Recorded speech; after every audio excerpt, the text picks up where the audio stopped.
Hey guys, today I'm gonna talk about the relationship between distortion and square waves.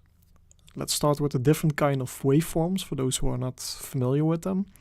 As some of you may know, different waveforms have different harmonics. So first of all there's the sinus, this one, and it has no harmonics at all, as you can see here. So it only has the ground note and no upper harmonics. Then you have the triangle waveform, which has a bit more harmonics. You can see as well that one skips harmonics, as the first harmonic should be at 1000 Hertz, second at 1500. So this is only the second harmonic, fourth harmonic, sixth harmonic, etc.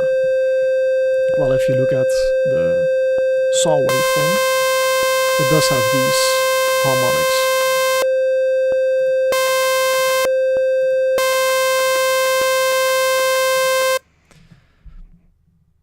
So out of all these waveforms, the saw waveform has the most harmonics, which you can kind of hear as well.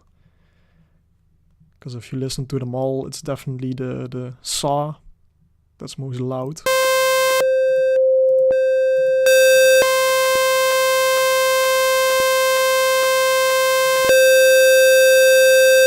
And so there's the square waveform as well. It has more harmonics than the triangle, well, louder harmonics, but it has less than the saw. Just like the triangle, it skips harmonics, as you can see.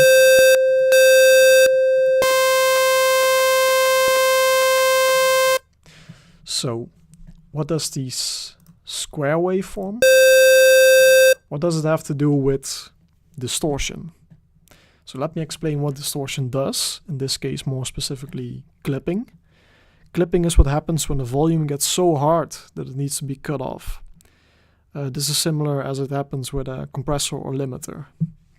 So I'm going to draw a nice waveform, sinus in this case.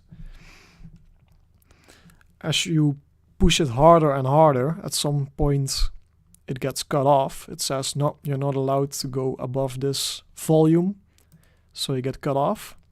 And as you do this more and more, this will be the result. So this is the wave you hear. And as you can see, first was a sinus, and it starts to resemble a square wave more and more.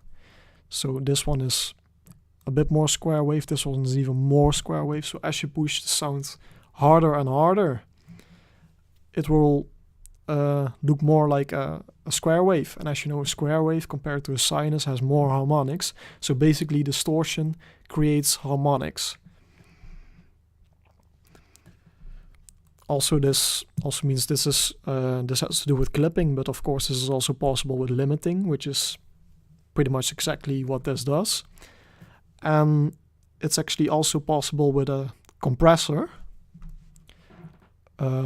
Especially if you push a compressor really loud, of course, but normally a compressor says, okay, above this volume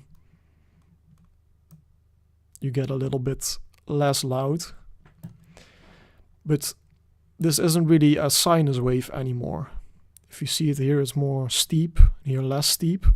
So this also creates some artifacts, which is something you have to keep in mind when compressing, which is why famous mixing and mastering engineers always say it's best to use not too many plugins, because every plugin is a little bit of audio degradation. So something you have to keep in mind. It's not very audible, but everything is a little bit.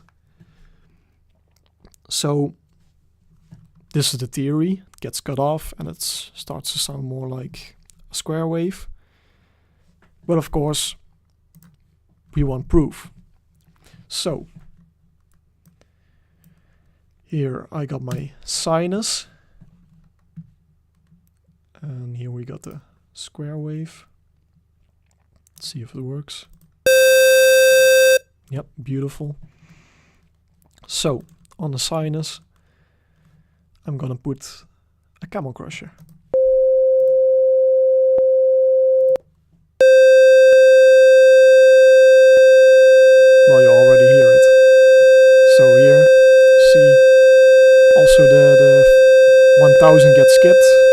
1500.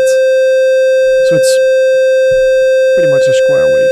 Might be visible here as well, but yeah, you don't see it very well.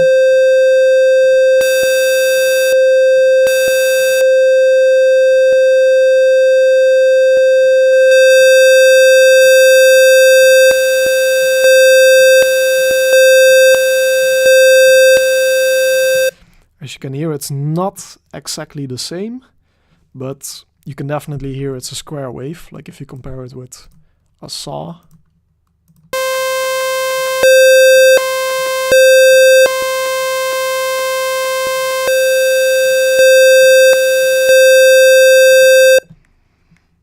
So that's the relationship between distortion and square wave. So now you know what happens when you use distortion, which is pretty interesting and useful to know.